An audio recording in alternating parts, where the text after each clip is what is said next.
жарнамадан оралдық. Нұрсұлтан Перизатты Қырғызстанға барып алып келген болатын. Дәл қазір ортада біздің сүйікті жұбымыз. Енді Перизат айтып жатыр едіңіз, әуежайдан жаңағы шалмай қалдыңыз. Одан кейін енді ағаңыз қарсылығын танытты деп. Я болса ханым, біз ужинге барғанбыз ғой, бәріміз. Үлкен ағам эфирде отырғаныма қарсы шықты. Біраз келгенде эле қарсы болған негізі. Элдин сөзүнө мен шыдай алмай жатырмын. Сенин сестренкаң бай издеп башка өлкөдө жүрөт деп айтып тур го элдер. Ошон үчүн байкеме бираз жүрөгүнө тигени бар. Бармай кой, не кыласың? Бишкекте да жасасаң болот кой деп айтканы бар. Бираз урушуп калдык, сөзгө келип калганыбыз бар. Жыладым. Нурсултанды да кыймаймын, өзүмдүн семьямды да кыймаймын. Косулаякта өзүнүн жоопкерчилиги бар. Все-таки биз участник болгондон кийин бираз ответственныйраак болушубуз керек кой. Түшүндүргөнгө тырыштым. Бирок мүлдем жок, каршы болду. Барбайсың деди. Сразу Нурсултанга чалдым. Нурсултан, мен бара албаймын. Ата-анам, агаларым каршы болуп жатыр деп. Нурсултанга айтсам, өзү сразу анда мен барамын. Ата-анаңа баарын түшүндүремин. Сен агаларың менен таанысаң, баарын түшүндүрүп айтамын дегени бар. Перизат, ол кезде отбасыңыздан Нұрсұлтанға қарсылық болды ма? Әлде жобада отырып, көптің сөзі, ауыр сөздер айтылады дегенге, иә? Болса ханым, Нұрсұлтанға емес, именно эфирде отырғаныма қарсы шығып жатылар. Не үчүн? Өттө калк жаман сөздөрдү менин агаларыма, анама жазгандары бар да. Мен бирок аны айткым келбейт, бирок анам дагы каттуу жүрөгү ооруп, сен ал жакта жылап калып жатырсың, менин жүрөгүм ооруп жатыр. Тем более эр азаматы сенин сестренкаң монтип жүрөт, эр издеп жүрөт деген сөздөрү катуу тийген экен. Жобага барма деп айтканы бар. Мен ойлогом, Нурсултан 1-2 күндөн кийин возможно келет деп ойлосом, сразу на следующий день кечинде барып калды гой. Содан Нурсултан, сиз айтыңыз енді ары қарай жалғастырып. Болса ханым жана айта кеткенде енді эфирден соң үйге де соққан жоқ, әйтеуір звонок болды. Мен осындай бара алмайтын сияқты, агаларым қарсы болып отыр деген сияқты бір көзіне жасалып звондаған кезде енді білмеймін, баласы ханым бір отырар жер таппай кеттім. Шынымен де ішім алай-дүлей болып, не істерімді білмей. Әйтеуір ойланбай, әйтеуір үйге де соққан жоқпын, киімдерімді де алған жоқпын. Такси шақырымды прямой Қырғызстанға шығып кеттім.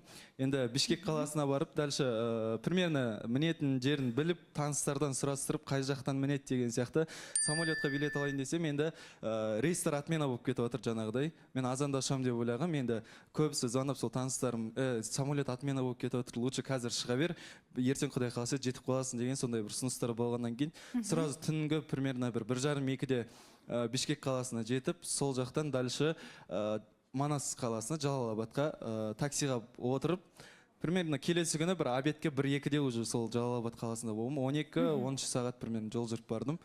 Енді барған моментте де енді звонокты айтты, осындай қарсы болып отыр деген сияқты. Өзіне де бір ауыз айттым.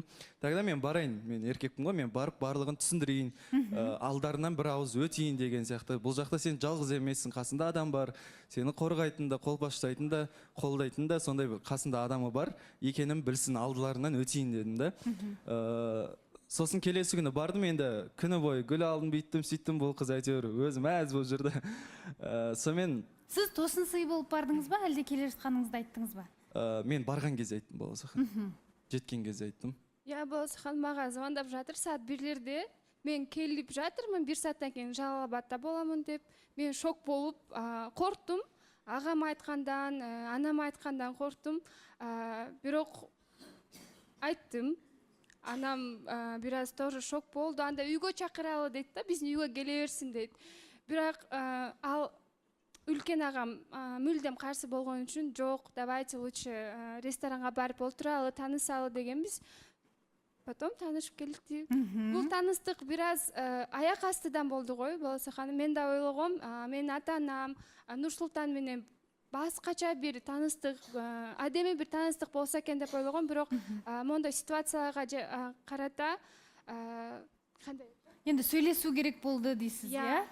Ал содан кейін қалай болды? Сөйлесу қалай Бұған да шүкір болды? балауса ханым, расымен де бұған да шүкір. Енді қандай жағдай болмасын, әйтеуір реті осы уақытқа келіп тұрған шығар деген сондай бір ниет болды. Енді анасы өте сондай бір жайдарлы, жүзі жылы, бір ақ көңіл сондай кісі екен. Анасына рахмет айтқым келеді. Әйтеуір кіргеннен бастап ағасы да өте сондай ерке қылып өсірген екен. Перизатты сондай бір кішкентайынан бастап ерке қыз қылып өсіріп, не ішем, не жейм, не істейм демек бетінен қақпаған. Ол үшін ағаларына да, анасына да рахмет айтам. Енді сөйлесе келе ағасында тани білдім, анасымен де таныстым. Енді шын расымен де сәл қорқыныштары болған. Қазақстанда жалғыз өзі жүр ғой деген сияқты. Эфир қалай болып отыр, жаңағы енді елдің ауыр айтқан сөздерін енді сәл жүрегіне алып қалған анасы.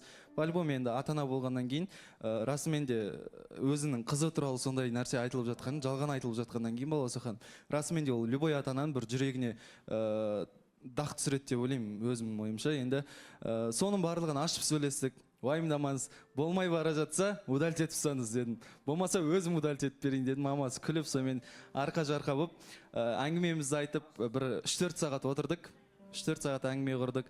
Ағасымен де бөлек сөйлесіп алдым, анасымен де бөлек сөйлестім. Шығарып салатын кезде енді жаңағыдай басымызға қалпақ дейді ғой, Қырғызстанның ұлттық бас киімі. Қалпақ кигізіп қасымдағы мен ініме де көмекшім, ініме де өзіме де қалпақ кигізіп, сондай бір батасын беріп шығарып салған болатын. Енді үлкен ағасы жағынан енді болашақта енді балауса ханым результат сөйлейді, любой жерде, барлық жерде результат сөйлейді. Не деп айтты сізге? Қалай сенім артты? Нұрсұлтан мысалы енді сеніп тапсырамыз деді ме? Сіз қалай сендірдіңіз? Қалай